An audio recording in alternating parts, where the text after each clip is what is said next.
Kembali di News Pagi bersama saya Breman Atenaya dan rekan saya Yasmin Natania. Pemirsa, Dirut PT Basis Utama Prima Muhammad Yusrizky ditetapkan Kejaksaan Agung sebagai tersangka baru dalam kasus korupsi Bakti Kominfo. Di sisi lain, Kejagung belum menemukan keterlibatan mantan Menkominfo Johnny G. Plate dalam tindak pidana pencucian uang di kasus tersebut.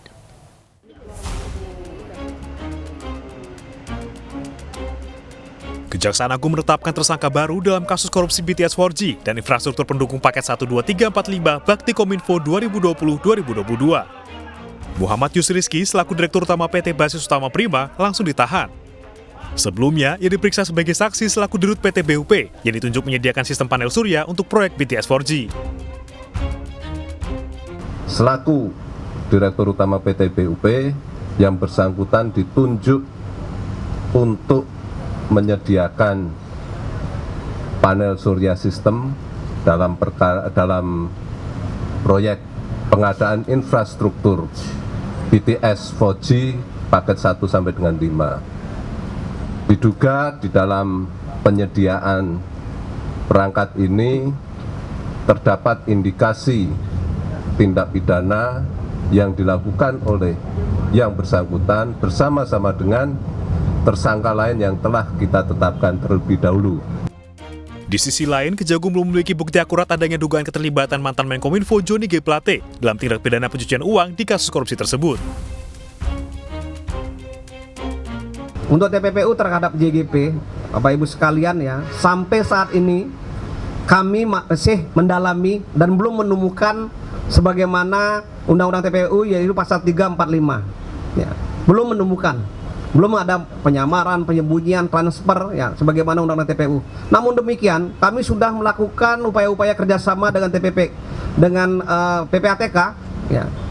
Dalam perkembangannya lebih lanjut, nanti kita masih tunggu semuanya. Karena prosesnya sedang lagi berjalan penyidikannya, dan prosesnya juga lagi sedang berjalan dalam proses penuntutannya, ya. Dengan penetapan Yusrizky sebagai tersangka, kini total tersangka kasus korupsi Bakti Kominfo sebanyak 8 orang. Dari Jakarta, Raisa Nadia, Yulia Lorena, iNews melaporkan. Pemirsa, Menteri Pertanian Syahrul Yassin Limpo akan diperiksa KPK terkait kasus dugaan korupsi. Terkait hal tersebut, Presiden Jokowi menegaskan dana kementerian sangat besar dan harus dikelola sebaik mungkin.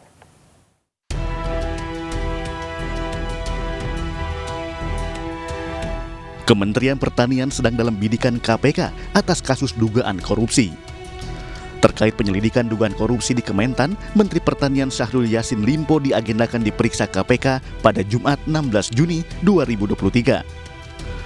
Sejauh ini, KPK telah memeriksa sejumlah pihak. Mereka merupakan aparatur sipil negara dan pejabat di lingkungan Kementerian Pertanian. KPK juga meminta sejumlah pihak agar tidak mengaitkan perkara tersebut dalam ranah politis, mengingat saat ini adalah tahun menuju pemilu 2024.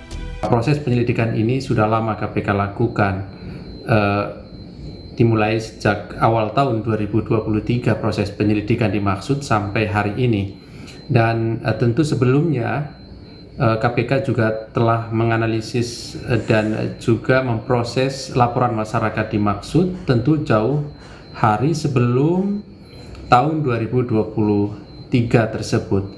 Sehingga kami ingin ingatkan pihak-pihak tertentu agar stop menarasikan KPK politis terkait dengan penanganan perkara dimaksud. Proses penyelidikan dugaan korupsi Kementan turut mendapat sorotan Presiden Jokowi. Jokowi menegaskan anggaran di tiap kementerian sangat besar dan harus ketat dalam pengawasan dan pengelolaan.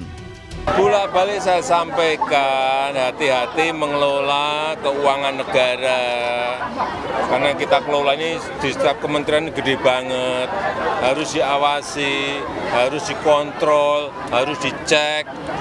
Bolak-balik saya sampaikan, sekecil apapun. Selain itu, KPK menegaskan telah memiliki bahan keterangan yang bisa dijadikan bukti dan akan menentukan sikap terkait kasus tersebut dengan segera. Dari Jakarta, Tim Liputan iNews melaporkan.